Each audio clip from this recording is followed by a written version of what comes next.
a metropolis of magnificence and hardship. 17th century Paris vibrated between periods of great achievement and decline. Its cramped thoroughfares were thick with mire, smog, and expensive essences. Bustling marketplaces thundered with activity, whilst church bells tolled warnings of societal discord. Horse-drawn conveyances rumbled past both mendicants and noblemen. The River Seine served as a conduit for both prosperous trade and illicit dealings. Behind barred casements, powerful clergymen plotted, and poets penned seditious words.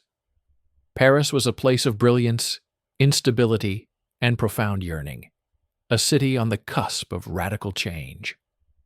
Welcome to Paris in the 1700s. For Olivier Louvier, the city felt rough and unsettled. The low-lying marshy isle was dotted with lumber yards and storage facilities, its muddy banks choked with vessels unloading provisions and fuel. Louvier was a district defined by ceaseless labor and the gritty essence of the river. At Port Saint-Denis, grandeur confronted the city's pervasive grime. The imposing arch loomed above the chaotic swirl of carts and merchants. Its sculpted depictions of victories presided over the daily clamor. Within the Hôtel de Ville, Paris presented its formidable civic countenance. The magnificent Renaissance facade rose over the square like an emblem of order. Yet, beneath its intricately carved stonework, the city's heart beat with a powerful, uncertain rhythm. Messengers, their footsteps echoing on the cobblestones, hurried with sealed pronouncements, and the low hum of disagreements wafted from crowded chambers where traders, officials, and supplicants pressed their various cases. Outside, peddlers mingled with instigators, their voices reverberating off the ancient walls as the Seine's chilling wind swept across the public space. Here, authority felt both ceremonial and precarious. Upon the Pont Neuf, Paris revealed itself in all its magnificent, untamed splendor. The wide stone bridge teemed with vendors, acrobats, barbers, and pilferers. Steeds clattered past aristocrats adorned in vibrant silks, while whispers, pamphlets, and rumors changed hands with the same alacrity as currency. Beneath the bridge's arches, watermen cried their wares, and the distinct odors of the river rose, thick and acrid. It was the city's primary nexus, boisterous, observant, and intensely alive, where every exhalation seemed charged with potential and deception. At the Palais Royal, Paris displayed its refined facade of influence and subterfuge. Behind its stately colonnades, courtiers exchanged confidences, and the gardens provided a rare sanctuary of quietude. Gravel pathways, meticulously pruned trees, and softly gurgling fountains. It was an aura of elegance draped over underlying tension. At the Luxembourg Palace, Queen Marie de Médici's magnificence stood in stark contrast to the city's din. The palace rose, serene and dignified, overlooking gardens where carefully arranged pathways, statues, and vibrant flower beds softened the atmosphere. Noble families ambled amongst the neatly trimmed hedges, their hushed footsteps concealing intricate courtly stratagems. At the Place Dauphine, Paris showcased its achievements in architectural form. Merchants, soldiers, and inquisitive onlookers meandered through the open expanse, their tread muted by the surrounding symmetry. It was elegance sculpted into an image of assurance, an ordered tranquility designed to quell the city's restless spirit. The circular plaza encircled the equestrian statue of Louis XIV, towering proudly above polished facades that mirrored the monarch's dominion. Notre Dame Cathedral loomed over the Ile de la Cité, Its darkened stone captured the river's light like a solemn sentinel. Chimes reverberated through the streets, and within incense fumes drifted beneath vaulted shadows, where the faithful murmured their hopes and anxieties. On the city's western periphery, the Tuileries gardens stretched in disciplined rows of trees and gravel paths, offering Parisians a rare vista of tranquility. Beyond them lay the Porte de la Conférence, where the urban sprawl thinned into open terrain, and the river breeze carried both dust and the whispers of courtly intrigue. At Port Saint-Bernard, the city yielded to the river's more tempestuous currents. Barges arrived laden with grain and timber, their crews shouting above the rumble of carts en route to the marketplaces. The ancient gates stood weathered yet vigilant, marking a boundary where Paris's congested arteries met the more arduous endeavors of the Seine. Parisians resided in densely populated conditions. Thousands of families were housed in tall, crammed dwellings that overhung narrow streets. The city's population had surpassed 500,000 souls. Artisans, scribes, domestic staff, and tradesmen navigated a daily press of noise and exertion. Privacy was a rare commodity, and the city's vitality was palpable in every stairwell and courtyard.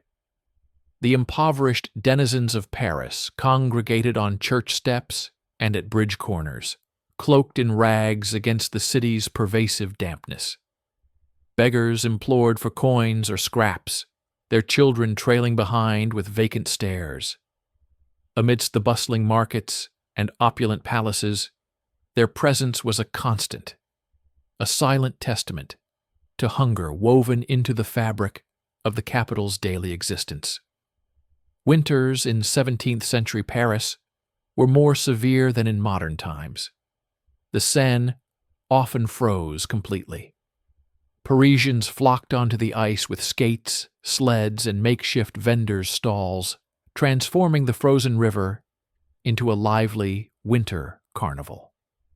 Amidst the cold, the brightness, and moments of carefree abandon, a 17th-century Parisian pastry chef toiled near the warmth of his ovens, the air rich with the sweet aroma of sugar and butter.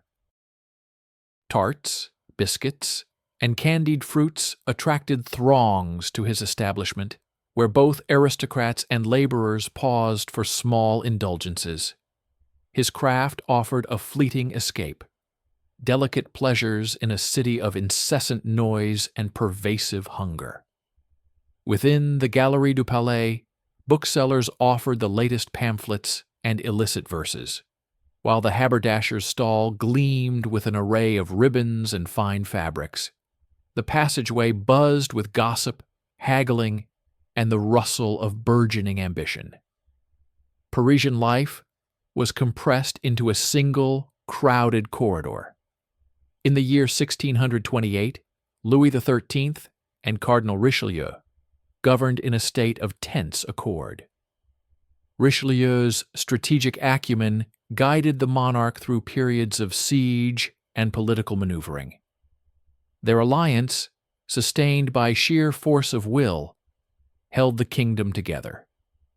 Cardinal Mazarin governed with a calm, measured intelligence, steering France through conflicts, insurrections, and fragile truces.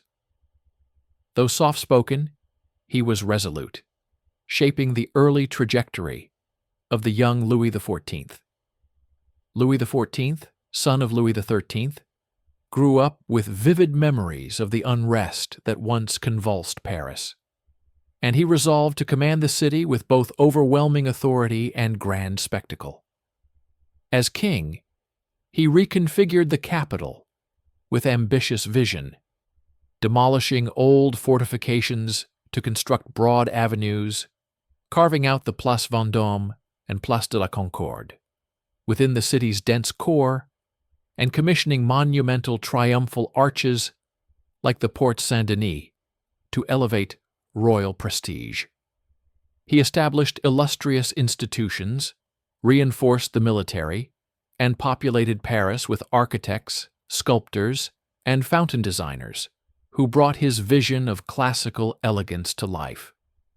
Even as Versailles became the seat of his courtly life, Paris remained his public arena, meticulously transformed, ordered, and illuminated by his will. Under Louis XIV, the city acquired a new identity, disciplined, brilliant, and unmistakably shaped by the monarch who intended it to reflect his own magnificence. Louis XIV's family gravitated around him in a complex constellation of obligation and aspiration. The Dauphin bore the weighty mantle of succession. His brothers were positioned for service and strategic alliances. The royal women, daughters, nieces, and Madame de Montespan exerted a subtle yet strategic influence within the court. Collectively, they formed a disciplined and dynastic unit.